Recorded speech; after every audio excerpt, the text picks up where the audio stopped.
Yes, hello student. Good morning. आज हम class 10th Hindi medium mathematics में चैप्टर फर्स्ट की एक्सरसाइज 1.3 शुरू करेंगे। इससे पहले लास्ट वीडियो में हम एक्सरसाइज 1.2 को कंप्लीट कर चुके थे, जिसमें हमने एचसीएफ और एलसीएम कैसे फाइंड आउट करते हैं इसके मेथड्स पढ़े थे कि एचसीएफ को फाइंड करने का यूक्लिड डिवीजन मेथड क्या है और अभाज्य गुणनखंड विधि क्या है। ये सभी चीज़ें हमने एक्सरसाइज 1.2 में कंप्लीट करनी थी। और आज की एक्सरसाइज 1.3 के अंदर हम ए परिमेय संख्याओं के प्रूफ के बारे में पढ़ेंगे कि ए परिमेय संख्याएं कौन सी होती हैं और उनका हम प्रूफ कैसे करेंगे। तो आइए शुरू करते हैं एक्सरसाइज 1.3 क्वेश्चन नंबर 1। देखिए 1.3 का क्वेश्चन नंबर 1 है, सिद्ध कीजिए कि √5 एक ए परिमेय संख्या है। 1.3 का क्वेश्चन नंबर 1,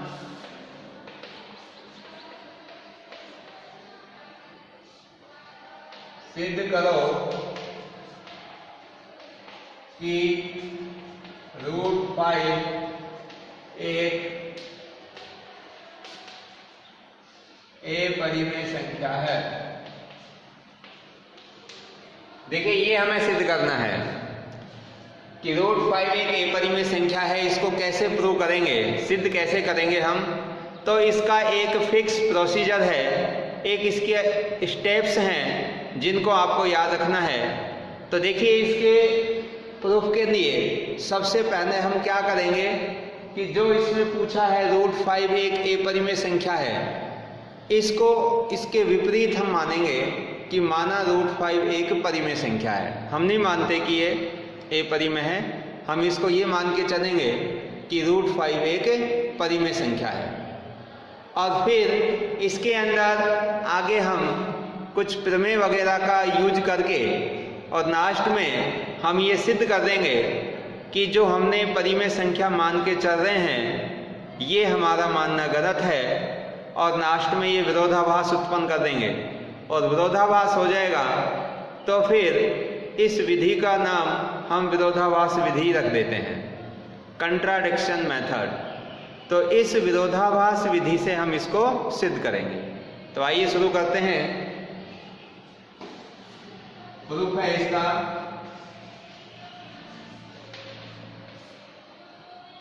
माना इसके विपरीत, माना इसके विपरीत √5 एक परिमेय संख्या है। कैसी संख्या माननी गई मैंने? ये परिमेय संख्या। और जब √5 को मैंने परिमेय मान लिया तो परिमेय संख्या की डेफिनेशन क्या कहती है? इसकी परिभाषा ये कहती है कि परिमेय संख्याओं को हम P/Q की फॉर्म में रिप्रेजेंट कर सकते हैं, जहां पर P और Q कोई भी पूर्णांक होते हैं और Q की वैल्यू 0 नहीं होती। तो मैं इसको P/Q की फॉर्म में रिप्रेजेंट कर सकता हूं। तो देखिए हम इसको ऐसा लिख सकते हैं, √5 = A/B। P/Q फॉर्म में है ये। आप चाहो तो यहाँ पर P/Q भी लिख सकते हैं, लेकिन बुक में ज़्यादातर जो सिंबल यूज कर रखे हैं वो A और B हैं, तो हम भी P और Q के स्थान पर A और B रख लेते हैं। वैसे P/Q भी अगर आप रखेंगे तो वो भी आपका सही रहेगा। तो देखिए अब यहाँ पर A/B, जहाँ A और B क्या है? ये कोई भी से अभाज्य संख्याएं हैं। A और B क्या है भाई? से अभाज्य संख्याएं। और से अभाज्य संख्याएं कौन सी होती हैं? वे संख्याएं जिनका एचसीएफ 1 होता है, अर्थात इन दोनों संख्याओं में सिर्फ एक को छोड़कर और कोई भी कॉमन गुणनखंड नहीं है, क्योंकि एक तो इनमें सभी में कॉमन फैक्टर हो ही सकता है, बट एक को छोड़कर और कोई भी कॉमन या उभयनिष्ठ गुणनखंड नहीं है, इसीलिए मैंने यहाँ पर ए और बी को क्या लिखा है, से अभाज्य संख्या लिख देता हूँ, जहाँ ए और बी से अभाज्य संख्याएं, से अभाज्य संख्याएं हैं। सहभाज्य का मतलब जिनका HCF कितना हो, HCF of A and B is equal to 1 और B does not equal to 0। B की वैल्यू क्या दी है, 0 दी। इसको मैं दे देता हूं इक्वेशन नंबर फर्स्ट। अब इसका नेक्स्ट स्टेप में हम करेंगे फर्स्ट का स्क्वायर, क्योंकि इधर देखिए आप √5 है, मैं इस 5 रूट को हटाना चाह रहा हूं, इसलिए इसका मैं स्क्वायर कर देता हूं, यानी कि दोनों तरफ का वर्ग कर देता हूं। समीकरण फर्स्ट का वर्ग करने पर तो ये बन जाएगा भाई, जब वर्ग करेंगे तो यहाँ से अंडर रूट का साइन हट जाएगा और 5 is equal to a² upon b²। इसके नीचे 1 मानकर मैं क्रॉस मल्टीप्लाई कर देता हूँ, तो ये हो जाएगा 5b² is equal to a²। इसको दे देता हूँ मैं इक्वेशन नंबर सेकंड।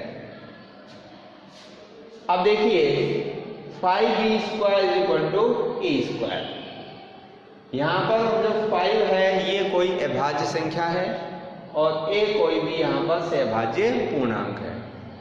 तो देखिए आपने इसमें 1.3 थ्योरम है, पेज नंबर है इसका 1.3 के अंदर 14 पेज पर, और वो थ्योरम है जो क्या कहती है कि अगर कोई भी एक अभाज्य संख्या है जो a² को अगर विभाजित करती है तो वही अभाज्य संख्या a को भी विभाजित करेगी।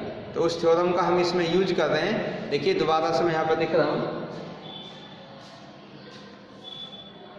क्या कहती है थ्योरम,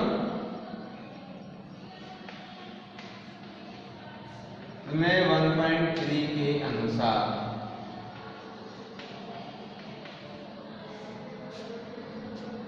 यदि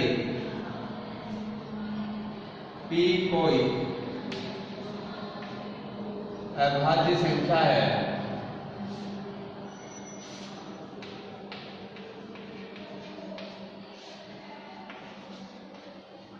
और यह a को और यह a² को विभाजित करती है,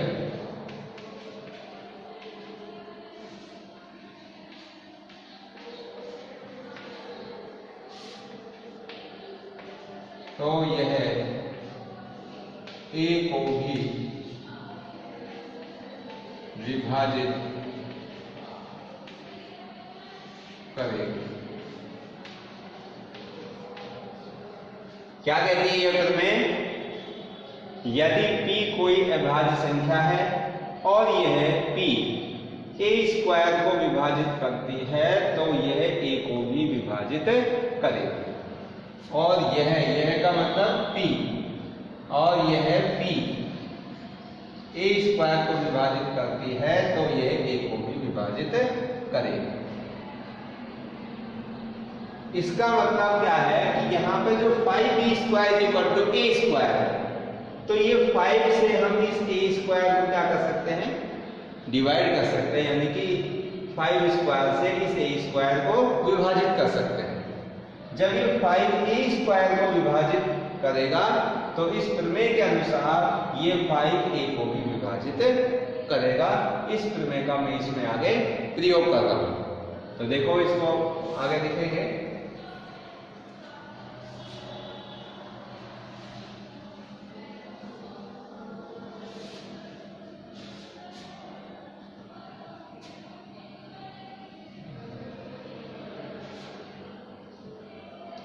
अब यहां से आगे लिख रहा हूं मैं 5 ए स्क्वायर को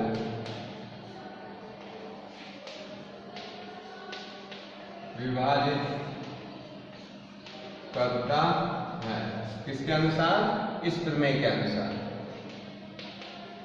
प्रमेय 1.3 के अनुसार।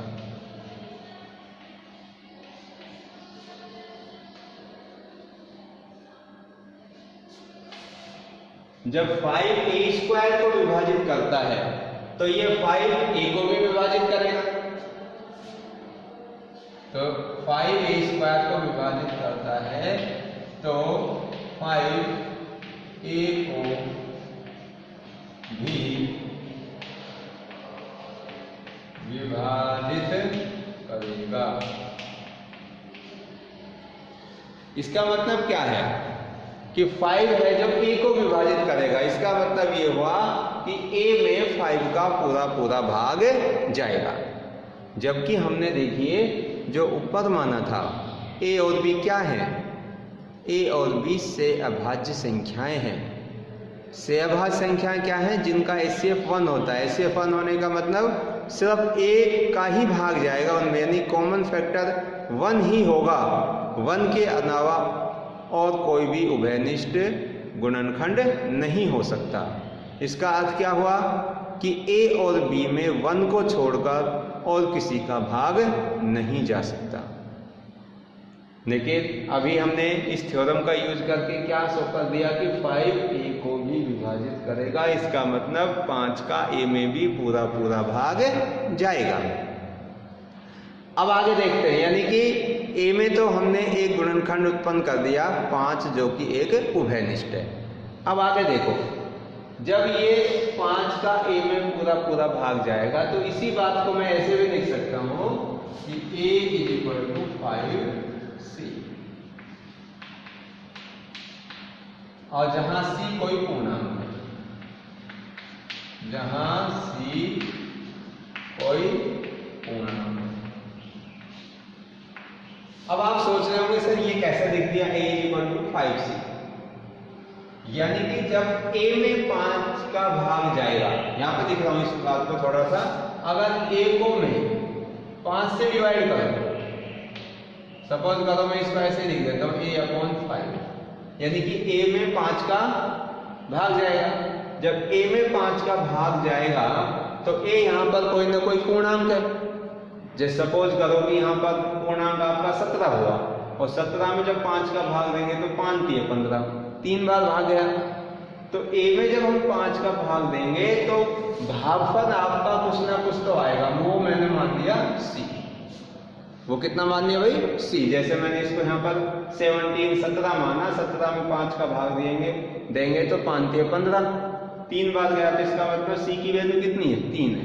अब इसको मैं क्रॉस मल्टीप्लाई करके a की वैल्यू यहां से फाइंड आउट कर लूं, a = 5c। तो ऐसे आता है यहाँ पर a = 5c। इसी बात को मैंने इस फॉर्म में लिख दिया, a = 5c।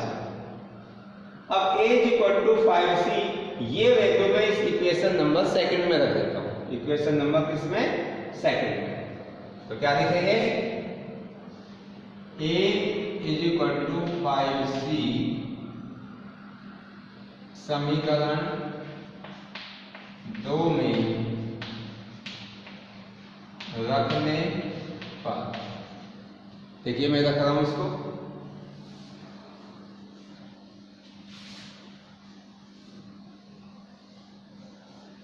ये थी हमारी समीकरण नंबर 2। तो क्या बन जाएगा?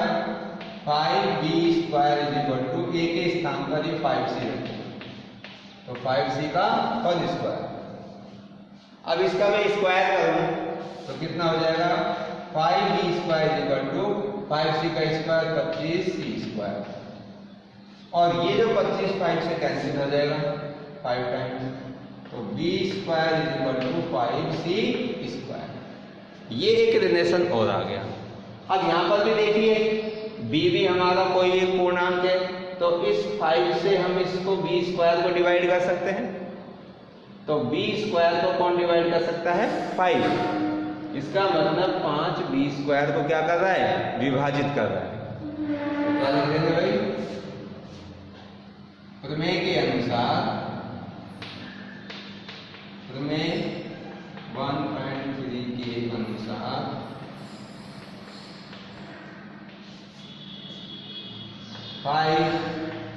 b²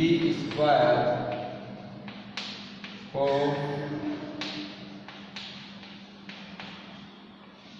विभाजित करता है। इसीलिए तो यह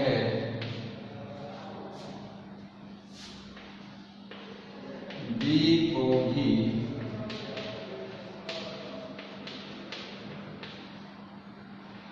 विभाजित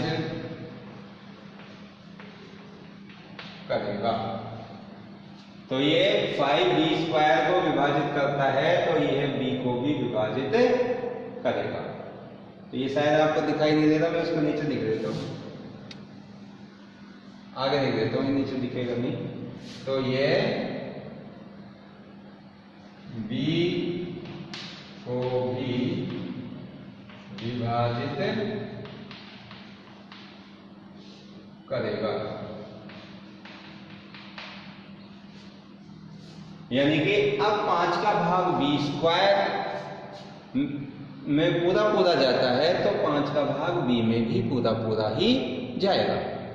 तो b में 5 क्या होगा, एक उभयनिष्ठ गुणनखंड हो गया, क्योंकि 5b² को जब विभाजित कर रहा है तो ये 5b को विभाजित करेगा। इसका मतलब 5 में b का भाग पूरा जाएगा। तो जब 5 में b का भाग पूरा जाएगा तो 5b में भी क्या होगा, एक उभयनिष्ठ गुणनखंड हो गया। यहाँ उपरोक्त में हम यहाँ पे एक चीज सिद्ध कर चुके थे कि 5a को विभाजित कर रहा है और यहाँ पर 5b को विभाजित कर रहा है। तो a और b में 5 क्या हो गए, उभयनिष्ठ गुणनखंड हो गया। जबकि हमने इस स्टार्टिंग के अंदर a और b को क्या माना था, सहअभाज्य पूर्णांक। सहअभाज्य पूर्णांक का मतलब जिनमें 1 को छोड़कर और कोई भी उभयनिष्ठ गुणनखंड नहीं हो। जबकि हमने सिद्ध क्या कर दिया कि a और b में 5 एक उभयनिष्ठ गुणनखंड है। अतः ये क्या हो गई भाई, ये तो हमारी इस बात का विरोधाभास हो गया कि a और b हमारे क्या हैं, सहअभाज्य पूर्णांक है। अब ये जो विरोधाभास हुआ है ये क्यों उत्पन्न हुआ, क्योंकि जो हमने शुरू में √5 को एक परिमेय संख्या मान लिया था, ये हमारे द्वारा जो मानी गई त्रुटिपूर्ण कल्पना है ये गलत है। अतः √5 एक परिमेय संख्या नहीं होकर कैसी संख्या होगी, एक परिमेय संख्या होगी। तो इसी भाषा को मैं यहाँ पे नोट कर रहा हूँ।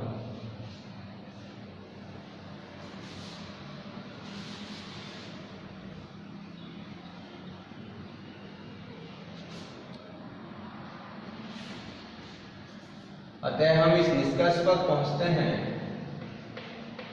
अतः यह निष्कर्ष निकलता है कि a और b में 5 एक उभयनिष्ठ गुणनखंड है। गुणनखंड है, जबकि a और b तो जबकि a और b तो सहअभाज्य पूर्णांक, सहअभाज्य है। इनमें 1 के अलावा और कोई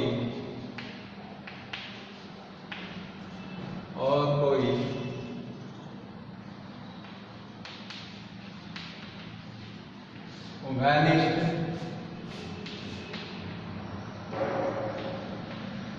गुणनखंड नहीं होना चाहिए, नहीं होना चाहिए, जो कि एक विरोधाभास है। जो कि एक विरोधाभास है। विरोधाभास है यह उपरोक्त में मानी गई त्रुटिपूर्ण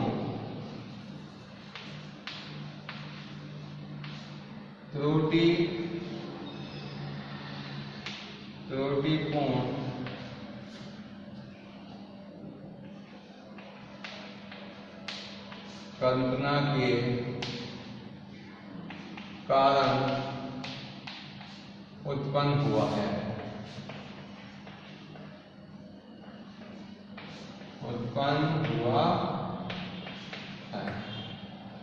अतः √5 एक अपरिमेय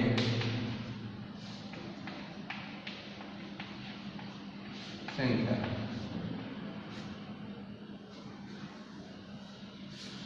अतः √5 एक अपरिमेय संख्या है। तो इस प्रकार से हम ये सिद्ध कर सकते हैं कि √5 एक अपरिमेय संख्या है। इसी प्रकार से अगर एग्जाम में पूछता है कि सिद्ध करो √2 एक अपरिमेय संख्या है, सिद्ध करो √3 एक अपरिमेय संख्या है, तो ऐसी स्थिति के अंदर आपको एक संख्या को अपरिमेय सिद्ध करने का मेथड सीख लेना चाहिए। अगर आपको सपोज करो यह याद हो गया कि √5 एक अपरिमेय संख्या है और एग्जाम में आ जाता है √2 सिद्ध करो, तो 5 के स्थान पर आप 2 कर देंगे। आ जाता है कि √7 एक अपरिमेय संख्या है, तो 5 के स्थान पर 7 कर देंगे। सारा प्रोसीजर सेम ये का यही रहेगा। तो आप इस प्रोसीजर का यूज करके आप कोई भी संख्या, चाहे वो एग्जाम्पल में √2 √3 के हों या √5 के हों, सभी को सिद्ध कर सकते हैं कि ये अपरिमेय संख्याएं होती हैं।